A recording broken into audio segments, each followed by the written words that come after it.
अभी सावन का महीना चल रहा है और कांवड़ यात्रियों पर फूल बरसाए जा रहे हैं। बहुत अच्छी बात है, बहुत अच्छा भी लगता है। लेकिन शिक्षकों पर लाठियां भी बरसाई जा रही हैं। आपने देखा दिल्ली में जो अभी घटना हुई है, आपने देखा कि जितने भी भारत के बड़े बड़े शिक्षक हैं या छोटे शिक्षक, जितने भी शिक्षक हैं सर, अभी दिल्ली पहुंचे हुए थे आज 31 जुलाई को, और एक खबर सामने आई कि उनको लाठियों से पीटा भी जा रहा है, उनको डिटेन कर लिया गया है और तक जाने नहीं दिया गया सर, बीच में ही रोक दिया गया। हाँ। पुलिस वाले लाठी से मार मार के उनको भगा रहे हैं कि भैया हट जाओ, आपको प्रोटेस्ट तक नहीं किया गया। हमारा संविधान जहां की राइट देता है कि भैया राइट टू प्रोटेस्ट, आप आराम से सावधानी पूर्वक, स्वतंत्रता पूर्वक और बिना कोई उद्दंडता के आराम से प्रोटेस्ट कर सकते हो, लेकिन आपको प्रोटेस्ट करने भी नहीं दिया जा रहा, प्रोटेस्ट से भी रोका जा रहा है। भाई अब इससे ज्यादा उद्दंडता वाली स्थिति सरकार की आप क्या देख सकते हो? भाई श्रद्धा भाव दिखाइए, आप सतना सपोर्ट कर रहे हैं। हम लोग भी ट्रांसपोर्टेशन से आते जाते हैं, कई जगह आते जाते हैं, देखते हैं भैया एक रूट ही आप दे रहे हो, पूरा जो है एक रूट ही फिक्स कर दे रहे हो कि भैया इधर से कांवड़ जाएंगे, कोई दिक्कत नहीं, श्रद्धा भाव है, सब करिए। लेकिन क्या ये है इस स्टूडेंटों के खिलाफ आपका सोच, उनके प्रति यही नजरिया आपका है कि भाई वो अगर अपनी हक के लिए कभी आपके सामने खड़ा होंगे तो आपका ये रवैया होगा कि आप लाठी बरसाओगे, मार दिए जाओगे। और ये पहली बार नहीं है दोस्तों, इलाहाबाद में इसके पहले रेलवे वैकेंसी के लिए भी बच्चों ने प्रोटेस्ट किया था, और वहां पे हालत ये हुआ था कि घुस करके लॉज में घुस के मारा गया था। बच्चे रो रहे थे, पीठ के ऊपर, सर के ऊपर निशान तक दिखा जा रहे थे। तो ये सरकार कहीं ना कहीं हिंसक होती जा रही है। कहा जाता है ना एट्रोसिटी, जो मतलब अराजकता की स्थिति आती चली जा रही है यहाँ पर। ये लोग, इनके खिलाफ जब तक आप मंदिर मस्जिद बातियार रहे हैं, जब तक आप अपने हक की बात नहीं कर रहे हो, आप बहुत बढ़िया हो, आप भारतीय हो, भारतीय नागरिक हो। लेकिन जहां आपने अपने हक की बात की, ये तुरंत आपको पाकिस्तान भेजना शुरू कर देते हैं कि भैया आप भारतीय नहीं है, आपकी नागरिकता के ऊपर सवाल पैदा होना शुरू हो जाता है, और सीधा आपको बोलते हैं भैया आप पाकिस्तान जाइए, आप यहाँ के रहने वाले नहीं। बता ये कहाँ की बात हो? भैया हम भारतीय हैं, भारत में रहना हमारा हक है, और हम अपने हक के लिए लड़ेंगे, हमेशा बोलेंगे। तो भैया सीधी सी बात है, हम लोग अब पीछे हटने वाले नहीं, पीछे मानने वाले नहीं है।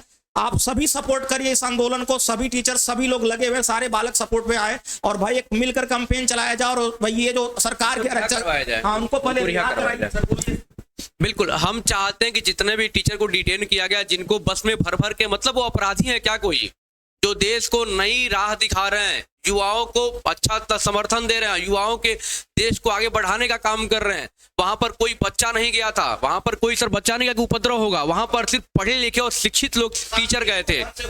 उसके बाद आप लोगों ने इतनी बर्बरता के साथ उनको, मतलब क्या ही बताएं, मतलब बोलने में ये चीजें, मैं नहीं सोचा कभी इस टॉपिक पे भी बात करने का मौका मिलेगा भाई, कि टीचरों को भी पीटा जा रहा है जो देश की भविष्य को सुधार रहा है। ये ऐसा मोनोपोली क्रिएट करते लग रहा है सरकार इनकी हमेशा रहेगी, जीवन भर यही सरकार में रहने वाले हैं, है ना।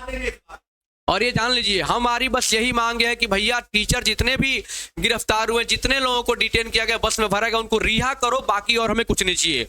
बाकी हम लोग की तबीयत, हालांकि हम लोग 2-3 से क्लास भी लगभग बंद किए हुए थे, तबीयत थोड़ी खराब थी, हम लोग बहुत दिक्कतों में थे हम लोग भी, लेकिन हम लोग भी सर दिल्ली बहुत जल्दी, कल तक हम लोग पहुंचेंगे। अगर ये चीज़ें सही नहीं हुई तो जल्दी हम लोग, कल तक हम लोग दिल्ली हम लोग खुद पहुंचने वाले हैं, अगर चीज़ें सही नहीं हुई तो, क्योंकि भाई हमारे टीचर भाइयों के साथ अगर कुछ ऐसा होगा तो हम लोग बिल्कुल बर्दाश्त नहीं करने वाले हैं सर। एकदम मोनोपोली क्रिएट कर दिया सर इन लोगों ने। ये बिल्कुल मतलब गलत नीति है भाई। इस तरह से आप कहीं पर भी हिस्ट्री उठा के देख ले, जितने भी शिक्षित वर्ग के, जितने भी आपके डेट में जितने भी अच्छे देश हैं, जो कि आप विकसित देशों में कहा जाता है, कहीं पर भी शिक्षकों की इतनी बड़ी बुरी हालत नहीं होगी भाई। फ्री शिक्षा, फ्री एजुकेशन है। ये सरकार की इतनी बड़ी गलत नीति है कि जीएसटी के ऊपर, एजुकेशन के ऊपर इन्होंने जीएसटी लगाया 15-15, 20-20%। मतलब कोई टीचर अगर कम पेमेंट दे करके बच्चों को पढ़ाना चाहता तो उस पर भी 20% टैक्स इनको देना पड़ेगा, तब जाकर के होगा। भैया आप इतना ज्यादा अगर बच्चों के बारे में, शिक्षकों के बारे में अच्छा सोचने वाले हो, छात्रों के बारे में, ये सब टैक्स क्यों लगा रहे हो यार इतना ज्यादा इसके ऊपर?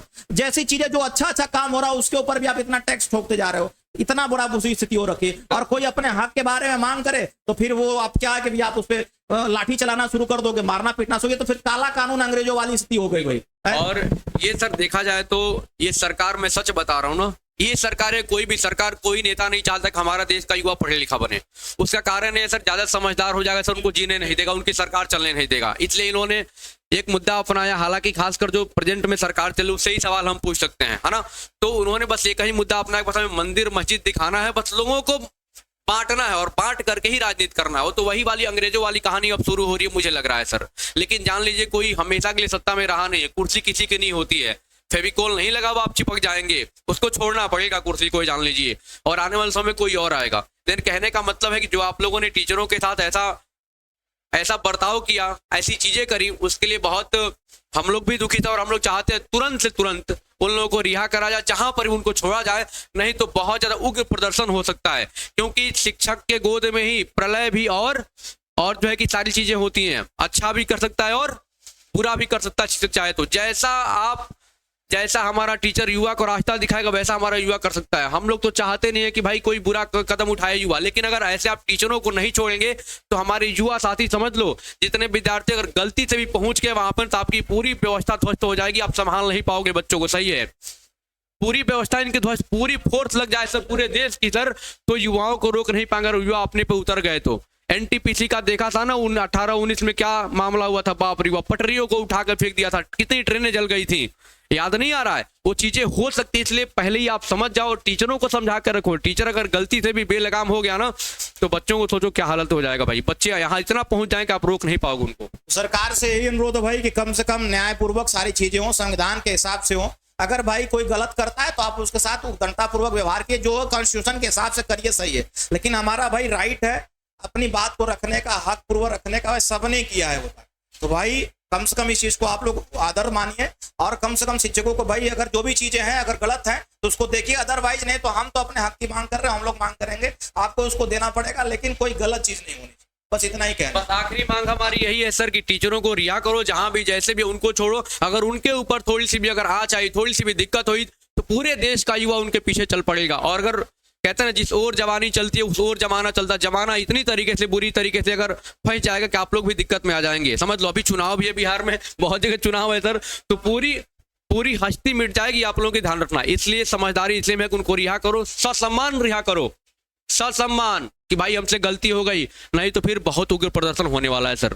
उम्मीद करेंगे हमारी बात आप लोग जान लोगों तक शेयर करेंगे, और हम लोग भी कल सर सुबह दिल्ली के लिए पहुंचेंगे, जनरल डिब्बे में बैठ के जाएंगे, टिकट नहीं सर, फिर कल सुबह हम लोग दिल्ली के लिए निकलेंगे। अगर ये चीजें नहीं सही होती है तो बिल्कुल पहुंचेंगे कल हम लोग। चलिए मिलते हैं किसी अगले वीडियो में, शेयर करिए सारे लोगों के साथ और जागरूक होइए और जागरूक करिए। थैंक यू सो मच, जय हिंद।